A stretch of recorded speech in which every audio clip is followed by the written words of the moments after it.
देखिएगा, इससे पहले हमने विभिन्न संकर कक्षकों के लिए मिश्रण गुणांकों का मान ज्ञात किया था। एसपी संकर कक्षकों के लिए, फिर sp2 संकर कक्षकों के लिए और फिर sp3 संकर कक्षकों के लिए हमने मिश्रण गुणांकों के मान ज्ञात किए थे बच्चों। ठीक है, और उन मिश्रण गुणांकों की सहायता से हमने तरंग फलन निकाले थे। जैसे कि हमने sp संकर कक्षकों के लिए जो है psi1 और psi2 तरंग फलन ज्ञात किए थे, और psi1 और psi2 तरंग फलनों से संबंधित जो मिश्रण गुणांक थे बच्चों, जैसे a1 b1, ठीक है, a2 b2, इनके हमने मान निकाले थे, और मान निकाल कर हमने जो है psi1 और psi2 तरंग फलन हमने ज्ञात किए थे। ठीक है, इसके बाद हमने sp2 संकर कक्षकों के लिए मिश्रण गुणांक के मान ज्ञात किए थे, और जो sp2 संकर कक्षकों के लिए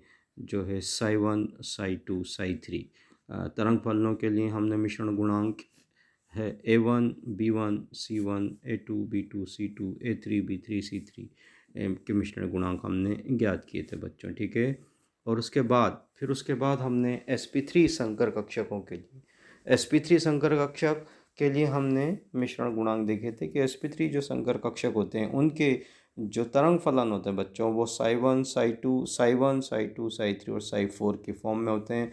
और ये जो तरंग फलन होते हैं वो जो है वो एक चतुष्फल की ज्यामिति का निर्माण करते हैं। ठीक है, यदि हम sp संकर कक्षक की बात करें तो रेखीय ज्यामिति का निर्माण करते हैं, और यदि हम sp2 संकर कक्षकों के sp संकर कक्षकों की बात करें तो वो रेखीय ज्यामिति बनाते हैं, और जो बंद कोण होता है उनके बीच में 180 डिग्री का होता है, हम सब जानते हैं। और sp2 संकर कक्षक जो होते हैं उनकी अगर अपन ज्यामिति देखें तो समतल त्रिभुजी होती है, और उनके जो मध्य बंद कोण होता है वो 120 डिग्री का होता है। इसी तरीके से sp3 संकर कक्षकों के लिए हमने देखा कि जो है 4 तरंग फलन बनते हैं, psi1 psi2 psi3 psi4, और ये जो चतुष्फल की ज्यामिति बनाते हैं और 109 डिग्री 28 मिनट कोण पर अभिविन्यासित होते हैं। ये सब हम जानते हैं संकरण के। ये हम फर्स्ट ईयर से पढ़ते हुए आ रहे हैं बच्चों की जो संकर कक्षक होते हैं उनके मध्य जो कोण जो होते हैं वो क्या क्या होते हैं, ये सब हम जानते हैं। परंतु आज हमारे पास जो टॉपिक है, ठीक है, वो संकर कक्षकों के मध्य हम कोण जो है निकालेंगे। कोण कैसे निकालेंगे ये जानते हुए कि संकृत कक्षकों का एस गुण, संकृत कक्षकों में एस गुण कितना है, इस आधार पर हम जो है बंद कोण की गणना करेंगे हम। ठीक है, जो संकृत कक्षक होते हैं बेटा वो प्रबल उसमें दिशात्मक गुण होता है। ठीक है, और दिशात्मक गुण होता है, और उनके बीच में जो कोण होता है, ठीक है, उन कोण को हम यहाँ एक सूत्र हम आपको बता रहे हैं, ये देखिएगा सूत्र cos theta is equal to minus संकृत कक्षक का एस गुण अपॉन 1 माइनस संकृत कक्षक का एस गुण। ठीक है, ये एक फॉर्मूला है। अब इसमें संकृत कक्षक का एस गुण हम कैसे निकालेंगे ये देखिएगा हम, है ना, और उस एस गुण को हम इस फॉर्मूला में पुट कर देंगे तो हमारे पास जो है cos थीटा की वैल्यू आ जाएगी, और थीटा निकालने के लिए फिर उस cos थीटा से हम थीटा का मान आसानी से ज्ञात कर सकते हैं बच्चों। देखिएगा, जैसे sp संकरण में s जो कैरेक्टर होते हैं वो हाफ होता है, क्योंकि दो sp संकरण में दो संकर कक्षक बनते हैं, और s कक्षक जो होता है वो दो भागों में डिवाइड होता है। तो प्रत्येक अगर अपन संकृत कक्षक में s गुण देंगे बेटा, s गुण देंगे तो वो 1/2 होगा।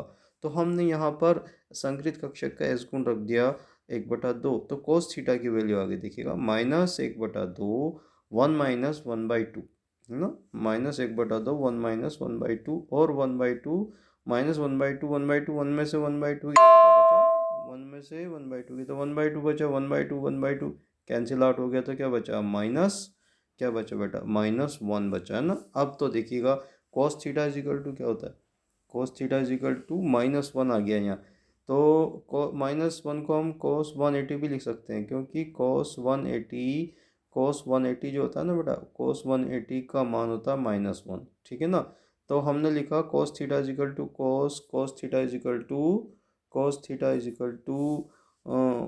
180, तो थीटा इज इक्वल टू क्या हो गया 180। अब मैंने आपको शुरू में चर्चा की थी कि जो एसपी संकर कक्षक होते हैं उनके मध्य जो बंद कोण होता है 180 डिग्री होता है और वो लीनियर होते हैं, रेखीय होते हैं। ये हम पहले हम पढ़ चुके बेटा, पर आज हमने सूत्र से भी निकाल लिया कि जो थीटा का मान होता है वो 180 डिग्री होता है, यानी कि एसपी संकर कक्षक जो होते हैं एक दूसरे से 180 डिग्री कोण पर अभिविन्यासित होते हैं और उनकी ज्यामिति रेखीय होती है। चलिएगा, इसी क्रम में हम देखते हैं sp2 संकरण में क्या होता है। sp2 संकरण में जो s कैरेक्टर होते हैं बेटा वो 1/3 होते हैं, क्योंकि s कक्षक जो होता है 3 कक्षकों में डिवाइड हो जाता है। कितने में हो जाता है? 3 कक्षकों में डिवाइड हो जाता है। तो s कक्षक जो होता है वो 3 संकर कक्षकों में डिवाइड हो जाता है। तो एक कक्षक के पास कितना आया? 1/3, 1/3। तो फिर से हमने वैल्यू पुट करी cos थीटा, ये वाला जो फॉर्मूला है हमारा, ये जो फॉर्मूला है इसमें cos थीटा वाला जो फॉर्मूला है इसमें हमने जो संकरित कक्षक के एस गुण का मान जो हमने रख दिया 1/3। तो cos theta is equal to क्या हो गया बेटा? देखिएगा, cos theta is equal to 1/3 upon 1-1/3 है ना, 1/3 अपॉन 1-1/3। तो ये वैल्यू आई आपके, जब आप इसको सॉल्व करोगे तो -1/2। अब जो -1/2 होता है ना, वो किसका मान होता है? वो cos 120 का मान होता है। अगर हम देखें तो cos 120, तो हम cos theta is equal to cos 120 हम यहाँ पर पुट करेंगे, ठीक है ना। तो हम लिख सकते हैं cos theta is equal to cos 120 और theta is equal to 120 degree, ठीक है। Theta is equal to 120 degree हो गया बेटा, ठीक है। तो इस तरीके से हमने सिद्ध कर दिया कि sp2 संकर कक्षकों के मध्य जो कोण होता है 120 डिग्री होता है।